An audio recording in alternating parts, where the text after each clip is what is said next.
ప్రజలు టీఆర్ఎస్ బీజేపీల మీద 10 సంవత్సరాల కాలంలో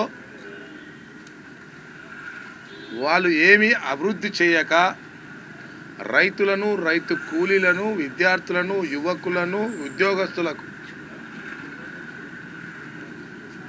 65 సంవత్సరాల ఉద్యమ కాలంలో తెలంగాణ రావాలని కోరుకొని 1400 మంది అమరులు త్యాగం చేసుకుంటే మనకున్నా లేకున్నా పెరిగేటి పిల్లలకు తెలంగాణ వస్తే న్యాయం జరుగుతుందని వాళ్ళు త్యాగం చేస్తే తెలంగాణ వచ్చిన తర్వాత కొంతమంది ఏళ్ళ మీద లెక్కబెట్టే నాయకులు మాత్రమే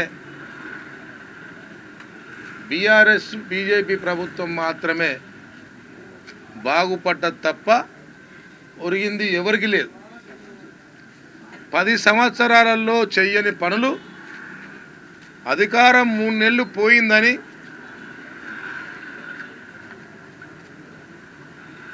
అధికారంలో రాజభోగాలు అనుభవించి తెలంగాణ సొమ్మంతా దోసుకొని పందికొక్కుల్లాగా మేసి ఆ మేత దొరుకుతలేదనే భయంతో కక్కుర్తి బుద్ధితో ఎన్నడూ లేని విధంగా అధికారంలో ఉన్నప్పుడు ఏ సమస్యలు కూడా పట్టించుకొని నాయకులు ఈరోజు ఎంపీ ఎలక్షన్లో ఈసారి ఊడ్చుకపోతుంది అనే భయంతో ఈసారి ఎంపీ ఎలక్షన్లో ఒక్క సీటు కూడా రాకపోతే మా టీఆర్ఎస్ పార్టీ కాంగ్రెస్ పార్టీలో మెర్జీ అవుతుందనే భయంతో ఈరోజు రైతుల సెంటిమెంట్ను ఆధారం చేసుకొని రైతులు అతివృష్టితోని అనావృష్టితోని పంట నష్టపరిహారం ఇస్తలేరు అని హరీష్ రావు కానీ, పాలకుర్తిలో దయాకర్ రావు కానీ, కేటీ రామారావు కానీ వీళ్ళందరూ రైతుల పక్షాన మాట్లాడుతూ ఉన్నారు. కొంచెం సిగ్గుందా అని అడుగుతా ఉన్నా నేను. 10 సంవత్సరాలు మీరు అధికారంలో ఉండే 10 సంవత్సరాల కాలంలో ఒక్క సంవత్సరమైనా మీరు రైతులకు అతివృష్టితోని అనావృష్టితోని పంట నష్టపరిహారం ఎక్కడైనా ఇచ్చిండ్రా అని అడుగుతా ఉన్నా. మరి గతంలో కాంగ్రెస్ పార్టీ అధికారంలో ఉన్నప్పుడు ఏ సంవత్సరం ఆ సంవత్సరం రైతులకు పంట నష్టపరిహారం ఇచ్చిన చరిత్ర మాకున్నదని చెప్తున్నా. నేను ఒక డిసిసి బ్యాంకు చైర్మన్గా రైతులకు మెరుగైన సదుపాయం అందించిన మెరుగైన సదుపాయం అందితో పాటు నష్టపరిహారం ఇచ్చినాం కాంగ్రెస్ పార్టీ. అదొక్కటే కాదు, రైతు కళ్ళంలోకి తీసుకొచ్చిన 10 నిమిషాలకే కొనుగోలు చేసినాం. ఐకేపీ సెంటర్ ద్వారా, మహిళా గ్రూపుల ద్వారా, డిసిసి బ్యాంకుల ద్వారా రైతులకు మెరుగైన సేవలు అందించిన చరిత్ర మా కాంగ్రెస్ పార్టీకి ఉన్నది. మరి 10 సంవత్సరాల కాలంలో ఒక్కరోజు కూడా పంట నష్టపరిహారం ఇయ్యని వీళ్ళు ఇవాళ కాంగ్రెస్ పార్టీ గురించి మాట్లాడేంత దమ్ముందా అని అడుగుతా ఉన్నా. ఈరోజు దయాకర్ రావు చెప్తా ఉన్నాడు పాలకుర్తిలో మేము అధికారంలో ఇచ్చినాము అని చెప్తున్నాడు. దమ్ముంటే రా పాలకుర్తి చౌరస్తాకు, రాజీవ్ గాంధీ చౌరస్తాకు వస్తావా, లేకపోతే నువ్వు ఉంటున్న ఇంట్లో పర్వతగిరికి రమ్మంటావా, లేకపోతే హన్మకొండ చౌరస్తాకు వస్తావా? నీ కాలంలో ఎప్పుడైనా ఒక్కనాడైనా పంట నష్టపరిహారం ఇచ్చినవా అని చెప్తున్నా. నేను చెప్తున్నా, జఫర్గడ్డ మండలంలో 8 ఎకరాల మొక్కజొన్న పుచ్చతోట 12 ఏళ్ళ అమ్మాయి తెల్లందాక పొద్దుందాక చదువుకొని తెల్లందాక మొక్కజొన్నకు నీళ్లు కట్టుకుంటా పండిస్తే కళ్ళల్లో నీళ్ళు వచ్చినాయి. కనీసం ఎంఆర్ఓలను, ఆర్డీఓలను ఫోన్ చేసి బతిమలాడి ఈ ఒక్క అమ్మాయికైనా ఇవ్వండి అని కాళ్ళు మొక్కినాం, మేము పైసలు ఇచ్చినాం మా చేతుల ద్వారా. అలాంటి కుటుంబాలకు దక్కలేని బతుకు దక్కకుండా చేసినది టీఆర్ఎస్ పార్టీ, బీజేపీ పార్టీ. ఇలా ఎలక్షన్లో స్టంట్ కోసం వచ్చినాయి. ఈ మా ఎలక్షన్ అయిపోతే, ఎంపీ ఎలక్షన్ అయిపోతే రోడ్ల మీద కూడా రారు వాళ్ళు, కనీసం ప్రజలనే మర్చిపోతారు వాళ్ళు. ఎందుకంటే వాళ్ళకు ఉన్న సంపాదన ఉంది కాబట్టి.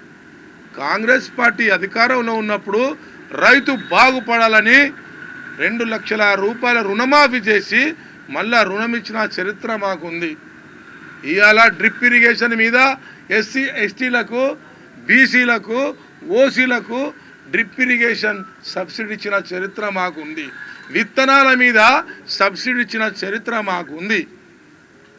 ఇవాళ మీరు పండించిన పంటకు గిట్టుబాటు ధర ఇచ్చిన చరిత్ర మాకుంది. అందుకోసమనే ప్రజల ఏ డబ్బును ఆశించకుండా కోట్ల డబ్బును చల్లినా కూడా, ఓటుకు 3,000 రూపాయలు ఇచ్చినా కూడా కాంగ్రెస్ వాళ్ళు కనీసం కనపడకున్నా కూడా ఇలా ప్రజలు ఓట్లేసిరంటే నిన్ను తూ అని చెప్పుతో తన్నినట్టు కదా అని చెప్పి ఈ సందర్భంగా నేను అడుగుతా ఉన్నా. అందుకోసమే కాంగ్రెస్ పార్టీ అంటేనే రైతుల ప్రభుత్వము. కాంగ్రెస్ పార్టీ రైతు సంక్షేమ ప్రభుత్వాన్ని కోరుకుంటుంది, రైతులకు పెద్దపీట వేస్తుంది. అందుకోసమనే కాంగ్రెస్ పార్టీ అధికారంలోకి వచ్చిన తర్వాత మేము పంట కూడా ఇంతవరకు కూడా పంట కూడా చేతికి రాలేదు. నష్టపరిహారం రాగానే మంత్రి తుమ్మల నాగేశ్వర్ గారు స్పందించి ఇమ్మీడియట్లీ వారికి ఎంఆర్ఓలకు, విఆర్ఓలకు అందరికీ ఆర్డర్స్ కూడా ఇవ్వడం జరిగింది. ఎంత నష్టపరిహారం జరిగితే లెక్కలు తీసుకోండి, రైతులకు మెరుగైన ప్రభుత్వం సేవలు అందించాలని చెప్పి వారు ఇమ్మీడియట్ స్పందించారు. ఎప్పుడైనా టీఆర్ఎస్ నాయకులు స్పందించారా అని చెప్పి ఈ సందర్భంగా నేను అడుగుతున్నాం. రానున్న రోజులలో ఇదే ప్రజలు మళ్ళీ టీఆర్ఎస్ దగ్గర డబ్బులు తీసుకుంటారు, మళ్ళీ కాంగ్రెస్ పార్టీకే ఓటేస్తారు. ఇవాళ 17 ఉన్నాయి, 17కు 17 కాంగ్రెస్ పార్టీకి అధికారంలోకి రాబోతా ఉన్నది.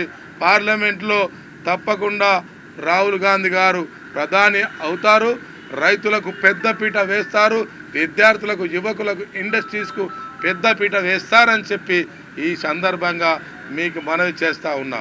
బీజేపీ ప్రభుత్వానికి కూడా కొంచెం మీకు చెప్పాల్సిన అవసరం ఉన్నది. భారతదేశంలో పర్టికులర్గా తెలంగాణలో ఇవాళ కులాలకు తావు లేదు, ఇక్కడ మతాలకు తావు లేదు. ఏ కులమైనా ఏ మతమైనా అన్నాదమ్ముల సంబంధాలు పెట్టుకొని వాయు వరుసలతో పిలుచుకునే ఈ తెలంగాణలో, ఈ తెలంగాణ ఉద్యమాల గడ్డ, ఊపిరిగడ్డ, కమ్యూనిస్టులకు నిలయమైనటువంటి నల్గొండ చరిత్ర, వరంగల్ చరిత్ర, కరీంనగర్ చరిత్ర లాంటి ఈ చరిత్రలో బీజేపీకి స్థానాలు లేవు, బీజేపీకి స్థానం కల్పించరని చెప్పి ఈ సందర్భంగా తెలియజేస్తూ ఉన్నా. ఎందుకంటే ఇదంతా కమ్యూనిస్టుల ప్రాంతము, అందరికీ నిజాలు తెలుసు. ఇది మతతత్వ పార్టీలు, అది మతాలను, కులాలను రెచ్చగొట్టి ఇలా ప్రభుత్వాన్ని హిందుత్వవాదంగా మార్చే దిశలో చెప్తున్నారు. మరి 10 సంవత్సరాలు మీరు కాలంలో ఉన్నారు కదా, మీరు ఎందుకు నా పంట నష్టపరిహారం సెంట్రల్ గవర్నమెంట్ ఇవ్వలేదో చెప్పమని అడుగుతా ఉన్నా. యువకులకు 15 లక్షల రూపాయలు నల్లధనాన్ని ఇస్తున్నారు, ఇవ్వలేదు కదా అని చెప్పి సందర్భంగా అడుగుతున్నా. రైతుల మీద పెట్రోల్ ధర, డీజిల్ ధర అన్నీ మోపి ఇవాళ నువ్వే మళ్ళా నీతి ముచ్చట్లు చెప్తా ఉన్నావు. కాబట్టి మీ కాలం చెల్లిందని తెలియజేస్తూ టీఆర్ఎస్ పార్టీ, బీఆర్ఎస్ పార్టీ ఇంకొక 3 నెలలు మాత్రమే ఈ ఎలక్షన్కు మాత్రమే ఉంటుంది, తర్వాత మొత్తం ఊడ్చుకోపోతుందని చెప్పి ఈ సందర్భంగా తెలియజేస్తూ రైతులకు మెరుగైన సేవలు అందిస్తామని చెప్పి ఈ సందర్భంగా తెలియజేస్తా ఉన్నాం.